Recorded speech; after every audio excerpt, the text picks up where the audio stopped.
Hi welcome back to my channel. ಬಾಡಿಗೆಗೆ ಬಂದ ಹುಡುಗನನ್ನು ನೋಡಿ ಆಸೆ ತಡೆಯಲಾಗದೆ ಅವನಿಂದ ಚೆನ್ನಾಗಿ ಜಡಿಸಿಕೊಂಡು ಮಜಾ ಮಾಡಿದೆ. ಕತೆ ಸಿಕ್ಕಾಪಟ್ಟೆ ಇಂಟರೆಸ್ಟಿಂಗ್ ಆಗಿದೆ. ಫಸ್ಟ್ ನೀವೇನು ಮಾಡಬೇಕು, ಒಂದು ಲೈಕ್ ಮಾಡಬೇಕು. ಮಾಡಿದ್ರ ಲೈಕ್. ಬನ್ನಿ ಕತೆಗೆ ಹೋಗೋಣ. ನನ್ನ ಹೆಸರು ಶೋಭಾ. ನಾನು ನೋಡಲು ತುಂಬಾ ಚೆನ್ನಾಗಿದ್ದೇನೆ. ನಾನು ಅಷ್ಟು ಸುಂದರವಾಗಿರುವುದೇ ನನ್ನ ಹಲವಾರು ಸಮಸ್ಯೆಗಳಿಗೆ ಕಾರಣವೆಂದರೂ ಅದು ತಪ್ಪಾಗಲಾರದು. ನಾನು ಮನೆಯಿಂದ ಹೊರಗೆ ನಡೆಯುತ್ತಿದ್ದರೆ ಪಡ್ಡೆ ಹುಡುಗರ ಕಣ್ಣೆಲ್ಲ ನನ್ನ ಮೇಲೆ ಇರುತ್ತವೆ. ಆದರೂ ನಾನು ಏನು ಮಾಡಲಾರದೆ ಸುಮ್ಮನೆ ನನ್ನ ಕೆಲಸಕ್ಕೆ ಹೋಗಿ ಬರುತ್ತೇನೆ. ನನ್ನ ವಯಸ್ಸು 30. ನಾನು ಮನೆಯಲ್ಲಿಯೇ ಇರುತ್ತೇನೆ.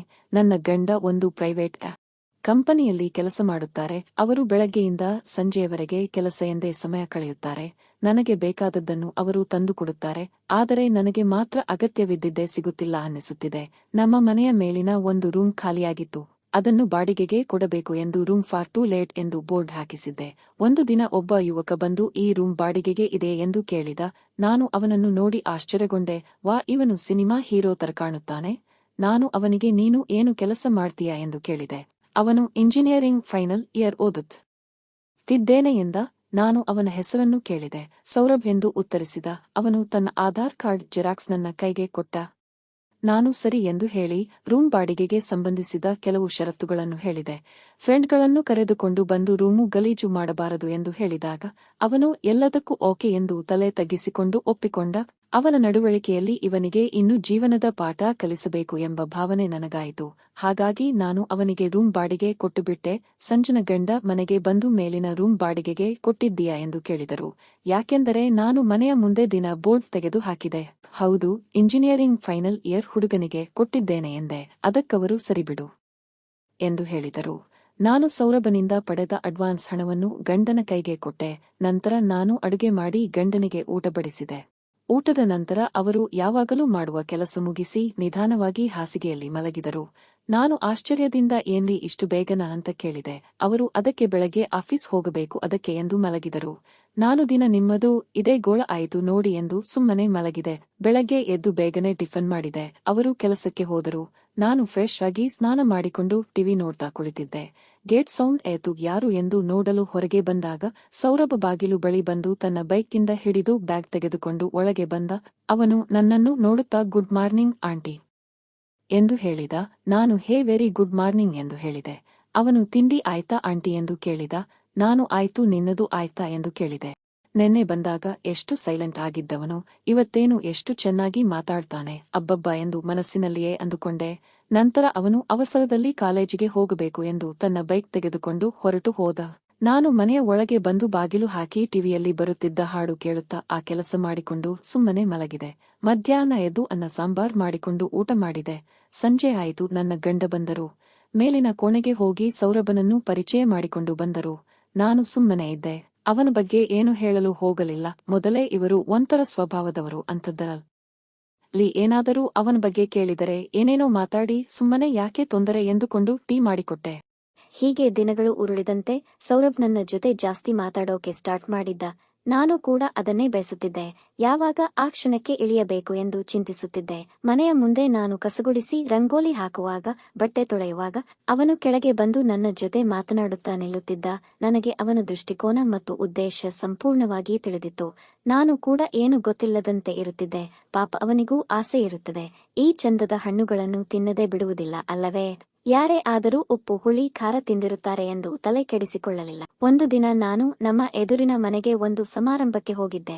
ಅಲ್ಲಿ ಒಬ್ಬಳು ನನ್ನ ಕಂಡರೆ ಆಗದವಳು ನನ್ನ ಹಿಂದೆ ನಿಂತುಕೊಂಡು ಮದುವೆಯಾಗಿ ಇಷ್ಟು ವರ್ಷ ಆದರೂ ಸಂತಾನ ಭಾಗ್ಯ ಇಲ್ಲ ಎಂದು ಹೇಳುವ ಮಾತುಗಳು ನನ್ನ ಕಿವಿಗೆ ಬಿದ್ದವು. ನಾನು ಸ್ವಲ್ಪ ದುಃಖಪಟ್ಟೆ. ಆ ತುಂಬಿದ ಜನರ ಕಾರ್ಯಕ್ರಮದಲ್ಲಿ ತೆಗೆದುಕೊಳ್ಳಲೇಬೇಕಾಗಿತ್ತು. ಆದ್ದರಿಂದ ಸುಮ್ಮನೆ ಇದ್ದು ನಂತರ ಮನೆಗೆ ಬಂದೆ. ಕನ್ನಡಿಯಲ್ಲಿ ನನ್ನನ್ನು ನಾನು ನೋಡಿಕೊಂಡೆ. ನನಗೆ ಏನಾಗಿದೆ, ದೇವರು ಯಾಕೆ ಈ ಶಿಕ್ಷೆ ಕೊಟ್ಟ ಎಂದು ಚಿಂತಿಸುತ್ತಾ ಕುಳಿತೆ. ನನ್ನ ಪತಿರಾಯ ಮಾಡಬೇಕಿದ್ದ ಕಾರ್ಯ ಚೆನ್ನಾಗಿ ಮಾಡಿದ್ದರೆ ನಾನು ಅವಳಿಂದ ಇಂತಹ ಮಾತು ಕೇಳಲು ಸಾಧ್ಯವಿರುತ್ತಿರಲಿಲ್ಲ ಎಂದು ಸುಮ್ಮನೆ ಮಂಚದ ಮೇಲೆ ಕುಳಿತಿದ್ದೆ. ನನ್ನ ಗಂಡ ಕೆಲಸದಿಂದ ಮನೆಗೆ ಬಂದರು. ಅವರು ನನ್ನನ್ನು ಹಿಂದಿನಿಂದ ನೋಡಿ, ಏನೇ ಇಷ್ಟು ತಯಾರಾಗಿ ಮಂಚದ ಮೇಲೆ ಕುಳಿತಿದ್ದಿ, ಇವತ್ತು ಏನಾದರೂ ಮದುವೆಯಾದ ದಿನನೇ ಎಂದು ಕೇಳಿದರು. ನಂತರ ಎದುರುಮನೆಯಲ್ಲಿ ಸಮಾರಂಭಕ್ಕೆ ಹೋಗಿದ್ದೀಯಾ ಎಂದು ಕೇಳಿದರು. ನಾನು ಮಾತಾಡದೆ ಇದ್ದದ್ದನ್ನು ನೋಡಿ ಅವರು ನನ್ನ ಕಡೆ ಮುಖ ಮಾಡಿದರು. ಯಾಕೆ ಕಣ್ಣಲ್ಲಿ ನೀರು, ಏನಾಯಿತು ಎಂದು ಕೇಳಿದರು. ನಾನು ಒದ್ದೆ ಕಣ್ಣನ್ನು ಒರೆಸಿಕೊಂಡು ಸುಮ್ಮನೆ ಕುಳಿತೆ. ಅವರು ಕಿಚನ್ಗೆ ಹೋಗಿ ಫ್ರಿಡ್ಜ್ ಇಂದ ನೀರು ತಂದು ಕೊಟ್ಟರು. ಸ್ವಲ್ಪ ನೀರು ಕುಡಿ, ಏನಾಗಿದೆ, ಧೈರ್ಯವಾಗಿ ಹೇಳು ಎಂದು ನನ್ನನ್ನು ತಬ್ಬಿಕೊಂಡು ಕೇಳಿದರು. ನಾನು ಏನೂ ಇಲ್ಲರಿ ಎಂದು ಹೇಳಿದೆ. ಆದರೂ ಅವರು ಮುದ್ದು ಮಾಡಿ ಕೇಳುವುದು ನಿಲ್ಲಿಸಲಿಲ್ಲ. ನಾನು ನಡೆದ ಘಟನೆಯನ್ನು ತಿಳಿಸಿದೆ. ಅವರು ದೇವರು ಯಾವತ್ತಾದರೂ ಒಳ್ಳೆಯದು ಮಾಡುತ್ತಾನೆ, ಸ್ವಲ್ಪ ಸಮಯ ಕಾಯಬೇಕು ಎಂದು ಹೇಳಿದರು. ನಾಳೆ ನನಗೆ ಪರಿಚಯ ಇರುವ ಒಬ್ಬ ಸ್ವಾಮೀಜಿ ಹತ್ತಿರ ಹೋಗೋಣ, ತಯಾರಾಗು ಎಂದು ಹೇಳಿದರು.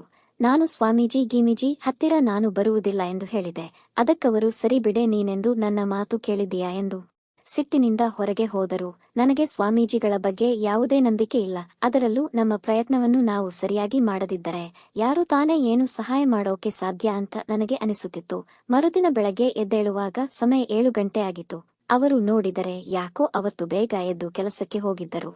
ನಾನು ಬಟ್ಟೆ ತೊಳೆದು ಒಣಗಲು ಹಾಕಬೇಕು ಎಂದು ಮೇಲೆ ಹೋದೆ. ಅಲ್ಲಿ ಸೌರಭ ಎಳೆ ಬಿಸಿಲಿಗೆ ವ್ಯಾಯಾಮ ಮಾಡುತ್ತಿದ್ದ.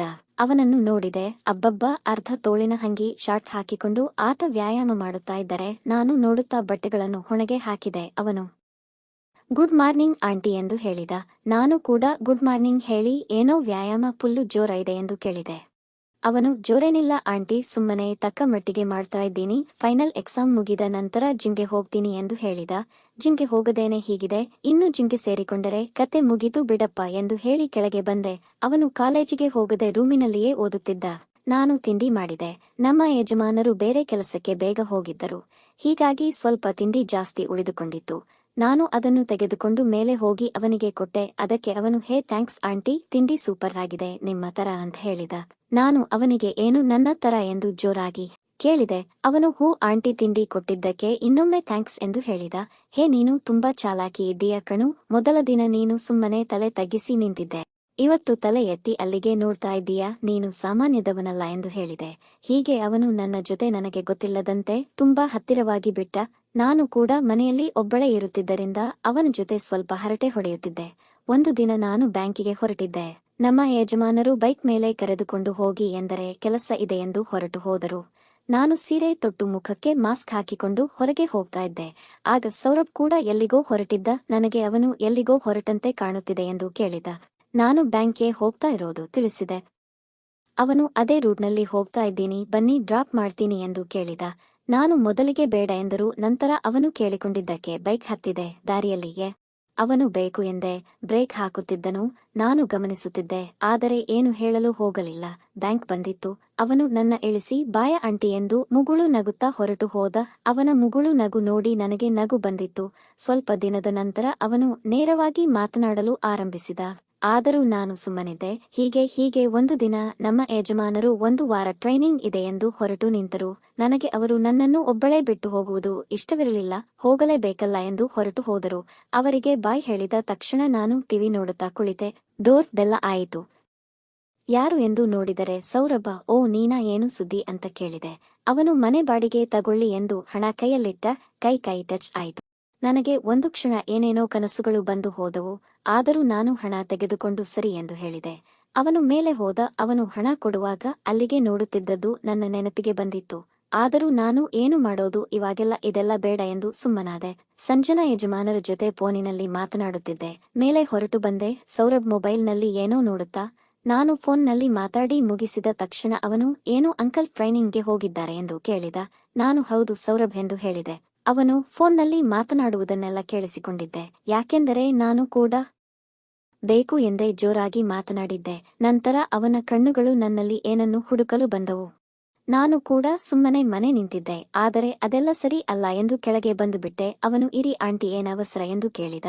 ನಾನು ಸುಮ್ಮನೆ ಕೆಳಗೆ ಬಂದೆ. ಅವತ್ತು ರಾತ್ರಿ ಎಷ್ಟೇ ತಪ್ಪು ಮಾಡಬೇಕು ಎನಿಸಿದರು ನಾನು ಮಾತ್ರ ಒಂದು ಬಾರಿ ನನ್ನ ಗಂಡನ ಮುದ್ದಾದ ಮುಖ ನೆನೆಸಿಕೊಂಡು ಅಂತಹ ಒಳ್ಳೆಯ ಮನುಷ್ಯನಿಗೆ ಈ ತರ ಅನ್ಯಾಯ ಮಾಡುವುದು ಬೇಡ ಎಂದು ಸುಮ್ಮನೆ ನನ್ನ ಪಾಡಿಗೆ ನಾನು ಕೆಲಸ ಮಾಡಿಕೊಂಡು ಮಲಗಿದೆ. ಮರುದಿನ ನನ್ನ ಗಂಡನ ಸ್ಪಂದನೆಯಿಂದ ನಮ್ಮ ಊರಿಗೆ, ಅಂದರೆ ಅತ್ತೆ ಮಾವ ವಾಸವಿದ್ದ ಮನೆಗೆ ಬಂದುಬಿಟ್ಟೆ. ನಾನು ಜಗಳವಾಡಿದ್ದ ಅವರ ಮನೆಗೆ ಬಂದದ್ದು ನೋಡಿ ಅತ್ತೆ ಮಾವ ಖುಷಿ ಪಟ್ಟರು. ನನ್ನ ಗಂಡನಿಗೆ ಫೋನ್ ಮಾಡಿ ಸೊಸೆ ಬಂದಿದ್ದಾಳೆ ಕಣೋ ಎಂದು ಹೇಳುತ್ತಾ ನನಗೆ ಕೂರಿಸಿ ತುಂಬಾ ಸಂತೋಷದಿಂದ ಮಾತನಾಡಿಸಿದರು.